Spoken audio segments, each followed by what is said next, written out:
கேரளாவில் இளைஞர் காங்கிரசார் மீது தடியடி நடத்தப்பட்டதை கண்டித்து திருவனந்தபுரத்தில் நடைபெற்று வரும் முழு அடைப்பு போராட்டத்தால் அங்கு இயல்பு வாழ்க்கை பாதிக்கப்பட்டுள்ளது. கேரளாவில் தனியார் மருத்துவக் கல்லூரியில் அதிக கட்டணம் வசூலிப்பதற்கு எதிராக கேரள காங்கிரசார் நேற்று ஆர்ப்பாட்டம் நடத்தினர். அவர்கள் மீது போலீசார் தடியடி நடத்தியதை கண்டித்து இன்று திருவனந்தபுரத்தில் முழு அடைப்பு போராட்டம் நடைபெற்று வருகிறது. இதையொட்டி திருவனந்தபுரம் முழுவதும் கடைகள் அடைக்கப்பட்டுள்ளன. முழு அடைப்பு காரணமாக திருவனந்தபுரம், பாரசாலை, நெய்யாற்றின் கரை போன்ற பல்வேறு பகுதிகளில் காங்கிரசார் சாலை மறியலில் ஈடுபட்டனர். திருவனந்தபுரத்தில் நடைபெறும் முழு அடைப்பையொட்டி கேரள மாநிலம் திருவனந்தபுரத்திற்கு இயக்கப்படும் பேருந்துகள் மாவட்ட எல்லையான களியக்காவிளை மட்டுமே இயக்கப்படுகின்றன.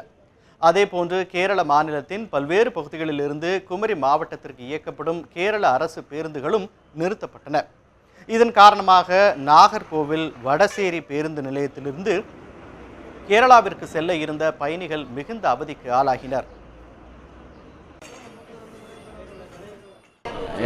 வள்ளியூர்லேருந்து வரேன். திருவனந்தபுரத்துக்கு டெய்லி வேலைக்கு போயிட்டுருக்கேன்.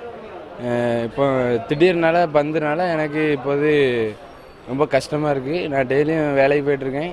இப்போ ரொம்ப இழப்பு எனக்கு. இன்றைக்கி வேறு பந்து வேறு, ட்ரெயினுக்கு வேறு போக சொல்கிறாங்க. எப்படி போவேன்னு தெரில.